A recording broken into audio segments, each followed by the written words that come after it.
Si aujourd'hui tu as l'impression d'être une personne qui est introvertie et que tu as du mal à aller au contact des gens et que tu as la sensation que ça te bloque ou que même tu te sens un peu timide et réservé et que tu as du mal à aller vers les autres ou que le contact avec les gens, t'arrives pas vraiment à bien cerner le rapport que tu as avec les gens. Est-ce que tu es quelqu'un qui va beaucoup vers l'autre ou est-ce que tu es quelqu'un en fait au contraire qui a besoin d'espace? Si ces questions-là d'introversion et d'extraversion, en fait tu te poses pas mal de questions dessus. Moi je t'invite à être attentif à cette vidéo et de l'écouter attentivement. Parce que je vais te parler d'un truc dans cette vidéo. Alors ça fait un petit moment que je voulais la faire cette vidéo et je l'ai vraiment bien préparée et je voulais te parler d'un truc qui est super important et à la fin de cette vidéo, tu vas avoir ta vision de l'introversion et de l'extraversion qui sera plus du tout la même. Et je vais même te proposer un exercice mental à faire pour venir mettre plus de clarté sur cette dimension d'introversion. Donc si c'est un truc qui te parle, je t'invite vraiment à être attentif. Alors si tu ne me connais pas encore, je m'appelle Nathanaël et je suis praticien en hypnose ericksonienne. Et justement, moi mon boulot, quand je vais accompagner les gens en séance, ça va être de prendre le temps de tellement poser de questions que en fait je vais prendre le temps de poser beaucoup de questions qui va permettre à la personne de déconstruire sa représentation de la réalité, parce que je pense que mon métier c'est pas venir travailler avec la réalité, c'est travailler avec la représentation que l'on a de la réalité, et en travaillant sur la représentation qu'on a de la réalité, on va indirectement impacter ce qu'on peut vivre dans la réalité et dans le monde réel. Et ça tombe bien parce que la notion d'introversion et d'extraversion, ce sont des représentations de la réalité qu'on peut avoir de nous, des autres, du monde. Et ce sont des représentations qui vont avoir tendance à impacter nos comportements et notre façon d'entrer en relation avec les autres.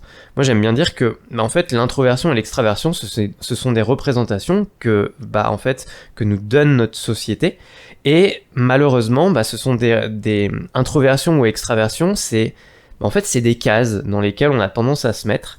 Et moi j'aime pas vraiment les cases, et j'aime bien en fait même amener les gens à sortir de ces cases là, et c'est exactement ce qu'on va faire dans cette vidéo.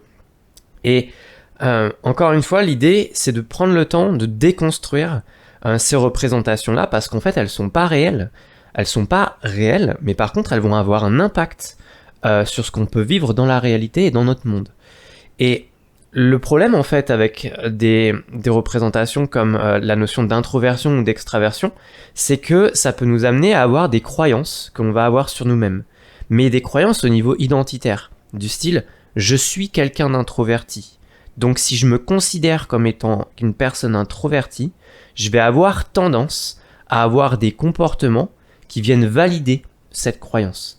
Ça fait appel en fait à un biais cognitif qui est le biais d'attribution. On s'attribue à un comportement d'introverti, donc on va avoir tendance à se comporter comme tel pour être cohérent dans nos comportements.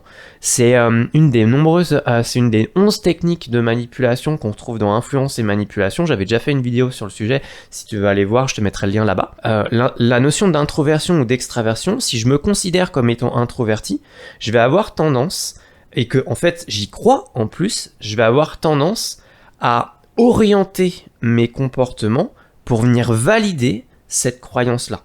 Et du coup, par la même occasion, ce sont des croyances qui nous limitent et qui peuvent nous empêcher de vivre autre chose par la même occasion. Parce que du coup, en fait, comme je l'ai dit, pour créer de la cohérence, on va se comporter par rapport aux attentes qu'on a vis-à-vis de nous-mêmes. C'est que si je suis quelqu'un d'introverti, les attentes que je vais avoir de moi-même, c'est une personne qui va pas trop vers les autres.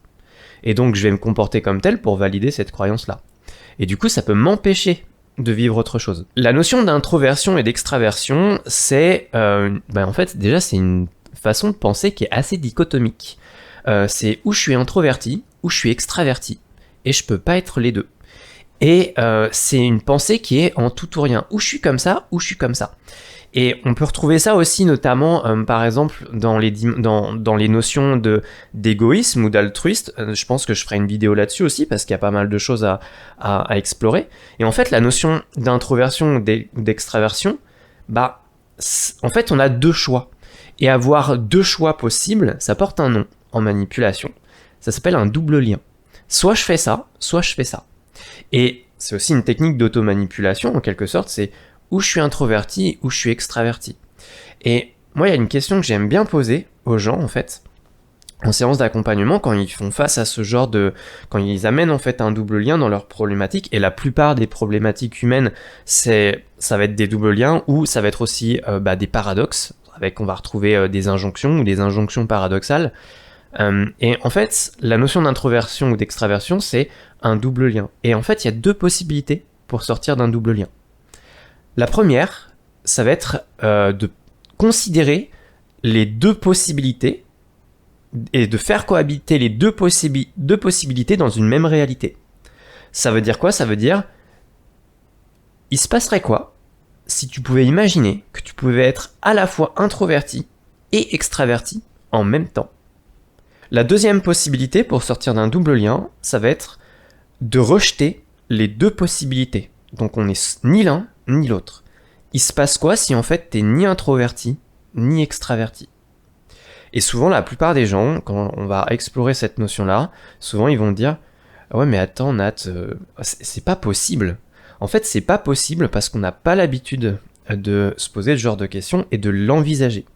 Et quand moi on me dit c'est pas possible, c'est justement là où j'interviens, parce que je vais intervenir en fait avec l'hypnose, où avec l'hypnose on va pouvoir venir avoir une façon de se représenter les choses d'une façon complètement différente, et faire de nouvelles associations.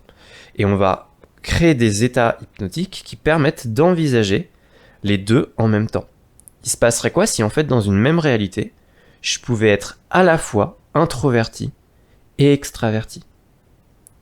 Et moi j'aime bien en effet poser la question, si c'était possible d'être introverti et d'être extraverti en même temps, qu'est-ce que ça donnerait? Et en fait moi il y a un truc que j'aime bien dire, c'est que en fait ça va dépendre des contextes, ça va dépendre des moments. Il va y avoir des moments dans notre vie où on va être plus ou moins introverti. Il va y avoir des moments aussi dans notre vie où on va être plus ou moins extraverti. Et ça va dépendre aussi des gens avec qui on va être. Et c'est normal. Et c'est même une bonne chose.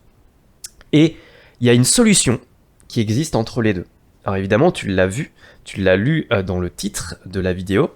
La solution qui existe entre les deux, c'est en effet cette notion-là. Tiens, il se passerait quoi si je pouvais être à la fois introverti et extraverti? Il y a un terme pour ça que j'ai découvert il y a pas longtemps, il y a à peu près 1 ou 2 ans, et je connaissais pas du tout ce terme, et en fait je me suis dit, et en fait je recherchais quelque chose de différent parce que moi j'arrivais pas vraiment à me mettre dans la case d'introverti ou d'extraverti. Non seulement j'arrivais pas à m'y mettre, mais en plus j'avais pas envie de m'y mettre. J'avais pas envie de me considérer comme un introverti parce que en fait ma vie me montre que j'ai des moments où je suis autant les deux. Et tu verras que ça fait appel à l'exercice que je te proposerai tout à l'heure. Et en fait, ce qui se passe, c'est que, en fait, il y a une possibilité entre les deux. Ça s'appelle l'ambiversion. Être ambiverti, c'est être les deux en même temps. Et moi, franchement, je trouve que c'est un truc qui me parle bien et dans lequel je me sens beaucoup mieux. Parce que du coup, ça m'ouvre la possibilité d'être les deux à la fois. Et du coup, je suis plus en train de chercher à valider ma croyance de « Ah, mais en fait, je suis quelqu'un d'introverti, donc il faudrait que je me comporte comme tel. » Non, en fait, maintenant, c'est plus du tout le cas. Moi, je me sens bien, en effet, dans cette notion d'ambiversion. En accompagnement, et notamment dans l'accompagnement comme l'hypnose, on va souvent, en fait, les gens, quand ils viennent avec une problématique, ils vont avoir une notion qui est... ils vont avoir, en fait, tendance à comment on pourrait dire ça, à dissocier leurs problèmes en deux parties. C'est-à-dire qu'en fait, je vais te prendre un exemple, mais souvent, par exemple, dans la procrastination, on va retrouver quelque chose comme, et je pense que ça va te parler, on va retrouver quelque chose comme, en fait, c'est comme si j'avais une partie de moi qui avait absolument envie de faire des choses, qui a envie de faire plein de trucs, qui a envie de passer à l'action, qui a envie de faire des trucs, qui a envie de se mettre au boulot, qui a envie de faire du sport, et en même temps, j'ai une autre partie de moi qui en a absolument rien à foutre et qui a juste envie d'être tranquille et prendre du plaisir et de s'amuser. Dans la notion d'introversion et d'extraversion, je trouve qu'on peut retrouver un petit peu ça. Parce qu'en fait, je pense qu'en réalité, on a tout à l'intérieur de nous. On a à la fois une partie de nous qui est introvertie et qui a besoin d'être tranquille dans son monde, dans son univers, qui a besoin d'être loin des autres, qui a besoin d'avoir la paix, entre guillemets. Et on peut à la fois avoir des parties de nous qui bah en fait, elle est extravertie, elle a besoin de contact avec les gens, elle a besoin d'être entourée, elle a besoin d'être en groupe, elle a besoin de rigoler, de partager. Et en fait, l'idée c'est comment on va négocier entre ces deux parties de nous. Comment on va prendre le temps d'être à l'écoute de ces différentes parties de nous. Je sais pas si ça t'est déjà arrivé, mais je sais pas, enfin, je pense que sûrement, mais tu sais, parfois, t'essayes absolument d'aller vers les autres, t'essayes absolument de créer du lien, et plus t'essayes, moins t'y arrives. Comme si en fait il y avait une lutte à l'intérieur de toi, comme s'il y avait deux trucs qui étaient en conflit en fait à l'intérieur de toi, et du coup bah t'arrives pas vraiment à créer le lien que tu veux créer. Moi je sais que là tu vois au moment où je tourne la vidéo, on est au mois d'avril, et moi je sais que ça m'est arrivé, tu vois, en janvier dernier, fin janvier dernier, j'avais très envie, enfin en fait j'avais une partie entre guillemets consciente, j'avais une partie de moi qui avait très envie d'aller vers les gens, de créer du lien, de faire, de parler avec mes collègues au travail, et en même temps j'avais une autre partie de moi, mais qu'en avait absolument rien à foutre, qui avait pas du tout envie de le faire, et qui avait envie d'être toute seule dans son coin. Et j'étais un peu en lutte comme ça, et du coup bah, ce qui se passait c'est que je répondais à ni l'une ni l'autre, et donc en fait je pense que c'est un besoin d'équilibre. Je pense qu'on a tous des moments dans notre vie où on a besoin d'être tranquille, tout seul dans notre coin, dans notre univers, à être occupé par nos activités, être tranquille, être tout seul, être bien dans notre solitude.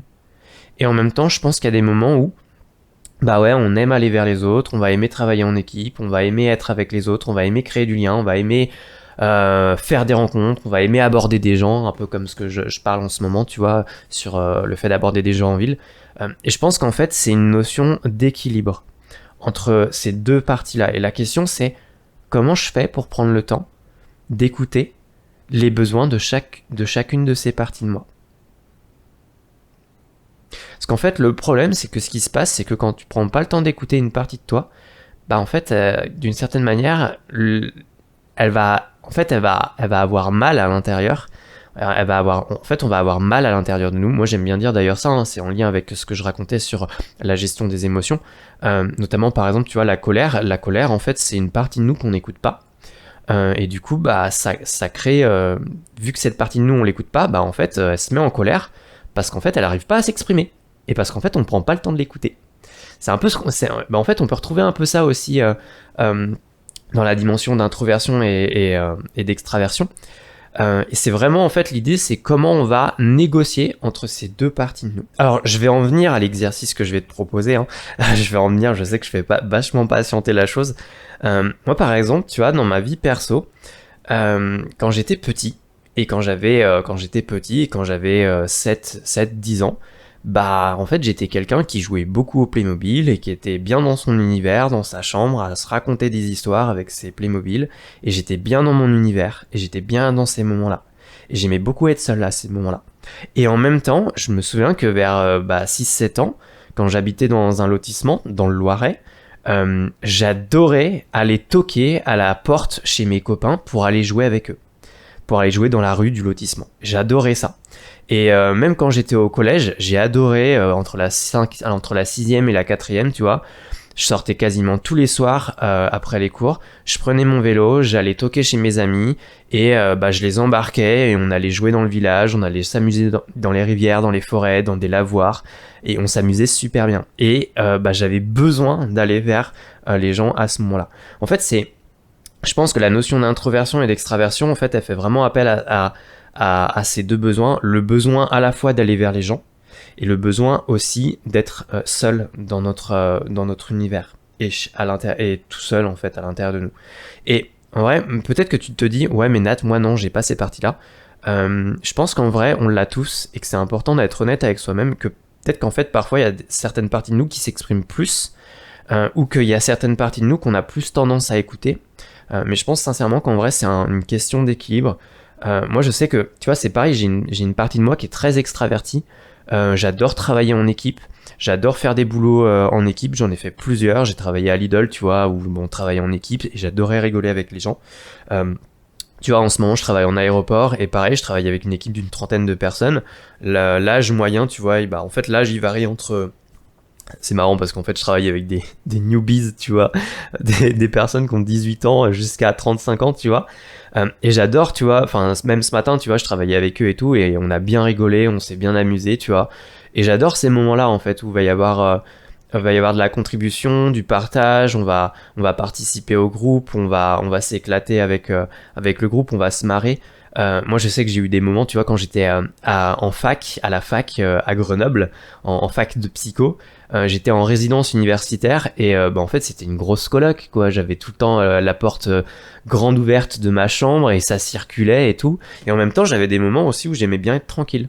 Et j'aimais bien être seul et j'aimais bien, à un moment donné, aller faire ma musculation au poids de corps, être tout seul dans ma bulle avec mes écouteurs et ma musique. Et je pense qu'en vrai, on a tout à l'intérieur de nous. L'année dernière, je suis parti en vélo pendant 2 mois et demi à travers la France, dans le nord-ouest de la France, et j'ai fait 4 500 km et je variais entre ces deux choses-là. Je passais à peu près une semaine en bivouac, seul, et j'étais super bien dans ces moments-là parce que j'étais tranquille, j'étais dans un silence, je pouvais être à l'écoute de ce qui se passait à l'intérieur de moi. Et en même temps, au bout d'une semaine, j'avais besoin de contact. Alors même si je rencontrais des gens sur la route, évidemment, et parfois il y avait même des gens qui me disaient mais t'as pas peur tout seul et tout. Moi je disais bah non, je suis bien moi. Et au bout d'une semaine, j'avais besoin quand même d'avoir beaucoup de contacts. Et du coup, bah après, je faisais à peu près une semaine du bivouac, une semaine chez des amis ou de la famille, et même en fait c'est pareil. En fait, au bout d'une semaine chez des amis et de la famille, pouf, j'avais la partie de moi introvertie qui repointait le bout de son nez et qui avait besoin de nouveau d'être toute seule. Et pareil en fait quand j'étais en bivouac, au bout d'une semaine, j'avais cette partie de moi extravertie qui pointait de nouveau le bout de son nez et qui disait ouais mais en fait j'ai besoin de contact là. Mais en fait c'est une question d'équilibre, c'est une question d'équilibre. Moi il y a un truc que j'aime bien dire, et on va passer à l'exercice après hein, parce que je suis en train de rallonger, c'est que moi personnellement, si j'adore être en groupe, ma plus grande peur c'est de me sentir fondre et disparaître au profit du groupe. Et je sais que dans ces moments-là, j'en ai absolument rien à foutre. Je suis capable de rejeter le groupe pour me protéger. Parce qu'en fait, je sais par expérience que j'ai pas envie de voir disparaître mon identité au profit d'un groupe. Ça, c'est un truc que je déteste. Et dès que je le sens, je suis capable de rejeter entièrement un groupe. Et ça me pose aucun problème. On va passer à l'exercice maintenant que je vais te proposer de faire. C'est un exercice que tu peux faire donc avec des amis, à deux, ou même tout seul. Moi, je te recommande de le faire tout seul. C'est un truc que je trouve super intéressant à faire.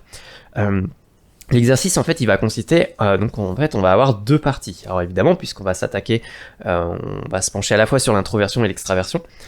La première partie, ça va être, en fait, à l'oral, à voix haute, ou même à l'écrit, tu peux le faire, avec un paragraphe de 5 lignes à un paragraphe de 10 lignes, toi qui vois. Tu vas avoir un discours qui vise à convaincre une personne que tu es une personne extravertie. Et du coup, ça va pousser ce qu'on appelle l'attention sélective à sélectionner des événements de ta vie qui vont venir prouver cette croyance-là. Et je peux te garantir que des exemples, tu vas en trouver. Tu vas faire ça pendant 5 à 10 minutes en jouant le jeu vraiment à fond, tu vois, en se disant c'est juste un jeu, on explore ça. C'est pas réel, c'est un jeu, on voit ce qui se passe à l'intérieur de nous quand ça fait ça. Et en fait, on va vraiment chercher à se convaincre en étant vraiment, en essayant vraiment d'être honnête avec soi-même et de jouer le jeu à fond, comme si t'essayais de convaincre, comme si t'étais dans un rôle et que t'essayais de convaincre quelqu'un en fait. Et une fois que tu l'as fait avec l'introversion, on va changer l'exercice et du coup on va le faire avec l'extraversion. Et pareil, tu vas essayer d'avoir un discours qui cherche à convaincre quelqu'un que tu es une personne extravertie. Et pour ça, évidemment, tu vas chercher des exemples de ta vie, ce qu'on appelle des évocations, en fait, des exemples qui viennent prouver, soutenir cette croyance-là. Et moi, quand j'ai fait cet exercice-là, c'est à ce moment-là que je me suis rendu compte que, mais en fait, je suis ni l'un ni l'autre, quoi. Je suis autant l'un que l'autre. Et moi, ça m'a vraiment fait du bien de faire cet exercice-là parce que je pense qu'en vrai, ça permet de beaucoup plus accepter ces deux parties de nous à l'intérieur de nous. Et ça, je trouve ça super chouette comme exercice. Alors, c'est un truc que tu peux faire tout seul ou avec quelqu'un. Alors, évidemment, c'est toujours plus intéressant de le faire à plusieurs. Mais en cherchant vraiment en fait à jouer le jeu à fond. Et alors, un truc aussi, c'est que ça peut aussi titiller si par exemple tu te considères tu te considères vraiment comme quelqu'un d'introverti. Dans ce cas-là, pousse l'exercice au max dans la partie extravertie, parce que en fait, ça peut amener à titiller à l'intérieur de soi en disant non mais en fait j'ai pas envie d'y croire. Mais c'est là où justement ça va être intéressant d'aller explorer ça. Voilà, moi je te laisse tester cet exercice-là. Moi c'est un truc qui m'a vraiment énormément aidé à avoir on va dire une représentation plus large de l'introversion et de l'extraversion. Moi je t'invite vraiment à tester cet exercice-là, puis à me dire en commentaire ce que t'en as pensé.